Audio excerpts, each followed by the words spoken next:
Assalamualaikum warahmatullahi wabarakatuh. Apa kabar semua? Semoga semua diberikan kesehatan dan rezeki yang banyak oleh Allah Subhanahu wa Ta'ala, dan dijadikan orang-orang yang beruntung di dunia dan bahagia di akhirat. Amin amin ya rabbal alamin. Kali ini kami akan membawakan kisah sejarah penyebaran agama Islam di Nusantara yang dibawa oleh ulama dari zaman Kesultanan Turki Utsmaniyah, yaitu Syekh Subakir, dan ini merupakan generasi kedua yang diperintahkan untuk menyebarkan agama Islam di tanah Jawa setelah Syekh Syamsuddin Al-Wasil yang merupakan generasi pertama utusan dari Kesultanan Turki Utsmani, yang bisa Anda lihat kisahnya melalui link di atas. Sebelum melanjutkan, jangan lupa klik like, share, and beri komentarnya. Semoga yang memberikan sedekah like, share, dan komen diberikan umur panjang dan rezeki yang lebih banyak oleh Allah Subhanahu wa Ta'ala.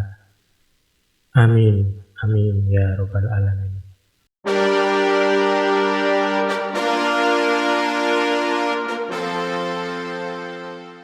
Sejarah dan karomah Syekh Subakir, sang penumbal tanah Jawa. Syekh Subakir sangat berjasa dalam menumbali tanah Jawa. Dikisahkan sudah beberapa kali utusan dari negeri Arab untuk menyebarkan agama Islam di tanah Jawa khususnya dan Indonesia pada umumnya, tetapi telah gagal. Disebabkan orang-orang Jawa pada waktu itu masih kokoh memegang kepercayaan lama. Dengan tokoh-tokoh gaibnya masih sangat menguasai bumi dan laut di sekitar Pulau Jawa. Para ulama yang dikirim untuk menyebarkan agama Islam mendapat halangan yang sangat berat. Meskipun berkembang tetapi hanya dalam lingkungan yang kecil, tidak bisa berkembang secara luas. Secara makro dapat dikatakan gagal.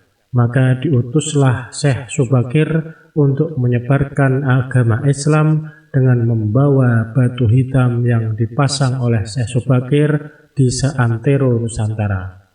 Untuk tanah Jawa diletakkan di tengah-tengah, yaitu di Gunung Tidar. Efek dari kekuatan gaib suci yang dimunculkan oleh batu hitam menimbulkan gejolak. Mengamuklah para di Iran.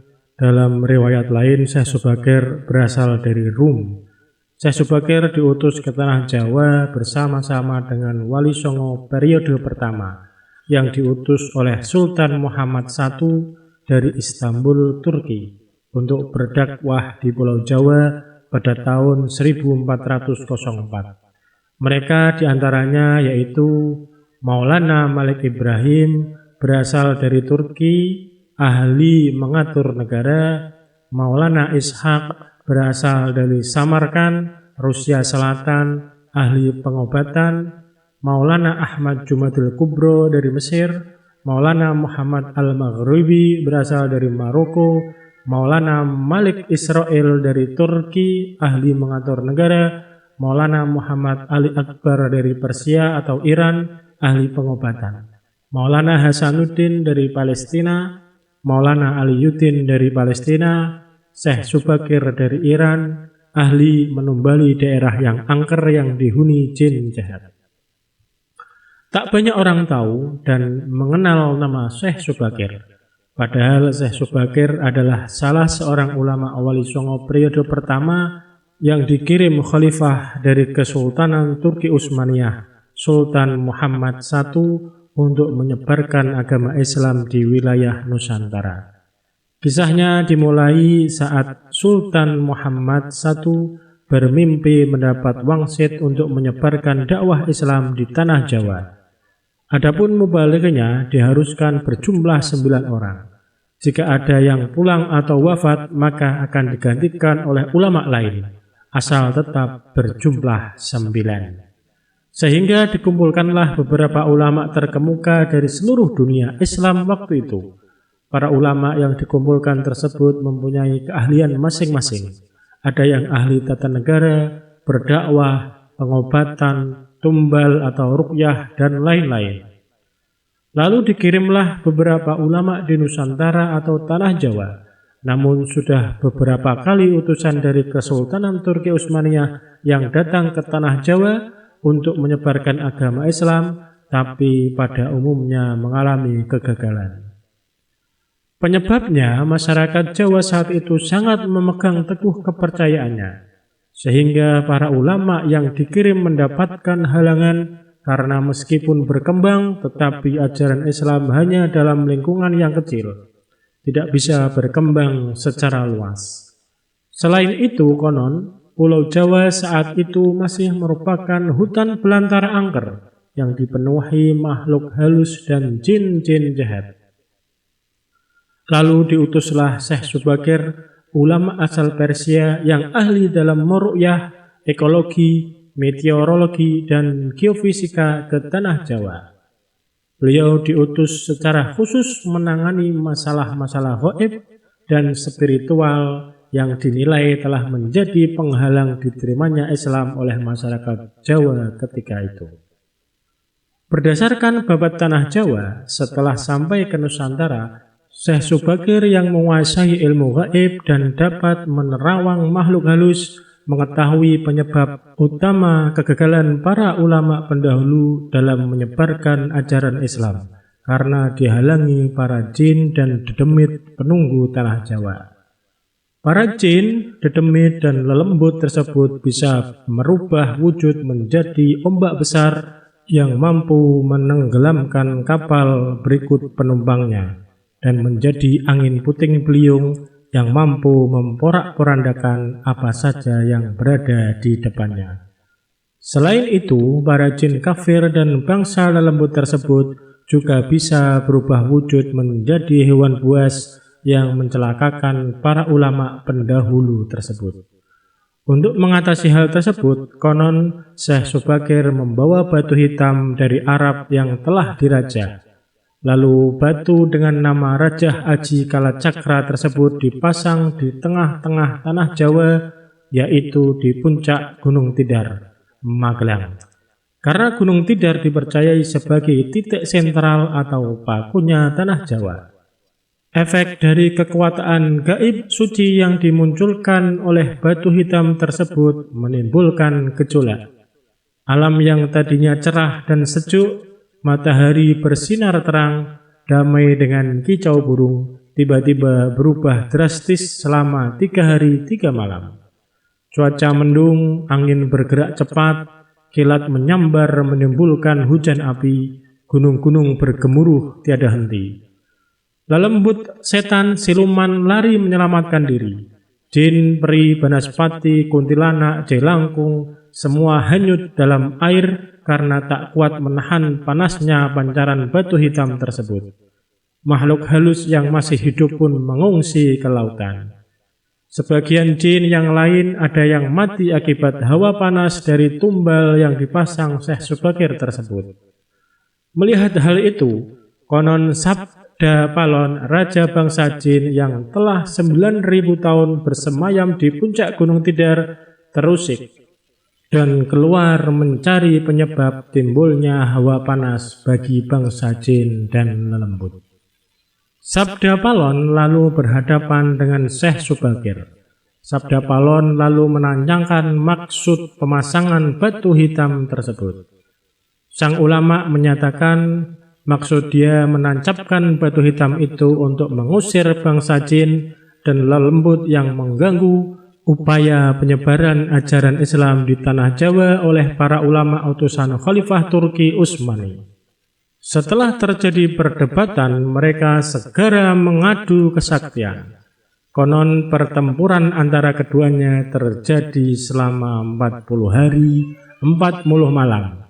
Hingga Sabda Palon yang juga dikenal sebagai Ki Semar Badranaya, sang danyang tanah Jawa ini merasa kewalahan dan menawarkan perundingan. Sabda Palon mensyaratkan beberapa poin dalam upaya penyebaran Islam di tanah Jawa. Isi kesepakatannya antara lain, Sabda Palon memberi kesempatan kepada Syekh Subakir beserta para ulama untuk menyebarkan Islam di tanah Jawa, tetapi tidak boleh dengan cara memaksa. Kemudian Sabda Palon juga memberi kesempatan kepada orang Islam untuk berkuasa di tanah Jawa, raja-raja Islam, namun dengan catatan. Para raja Islam itu disilahkan berkuasa, namun jangan sampai meninggalkan adat istiadat dan budaya yang ada. Silahkan kembangkan ajaran Islam sesuai dengan kitab yang diakuinya, tetapi biarlah adat dan budaya berkembang sedemikian rupa. Syarat-syarat itu pun akhirnya disetujui Syekh Subakir. Selain di puncak Gunung Tidar, Syekh Subakir juga membersihkan beberapa tempat angker di tanah Jawa yang dikuasai para raja jin dan makhluk halus lainnya. Dalam versi lain diceritakan untuk membersihkan wilayah Gunung Tidar dari bangsa jin, Syekh Subakir membawa senjata pusaka berupa tombak Kiai Panjang. Lalu tombak pusaka tersebut ditancapkan tepat di puncak Gunung Tidar sebagai penolak bala. Dan benar, tombak sakti itu menciptakan hawa panas yang bukan main bagi para lelembut dan bangsa jin yang berdiam di Gunung Tidar. Mereka pun lari tunggang langgang meninggalkan Gunung Tidar. Sebagian pengikut Sabda Palon dari bangsa jin melarikan diri ke timur dan konon hingga sekarang menempati daerah Gunung Merapi yang masih dipercaya sebagian masyarakat sebagai wilayah yang angker. Bahkan sebagian lagi anak buah Sabda Palon ada yang melarikan diri ke Alas Roban dan Gunung Serandil. Tombak itu sekarang masih dijaga oleh masyarakat dan ditempatkan di puncak Gunung Tidar dengan nama makam Tombak Kiai Panjang.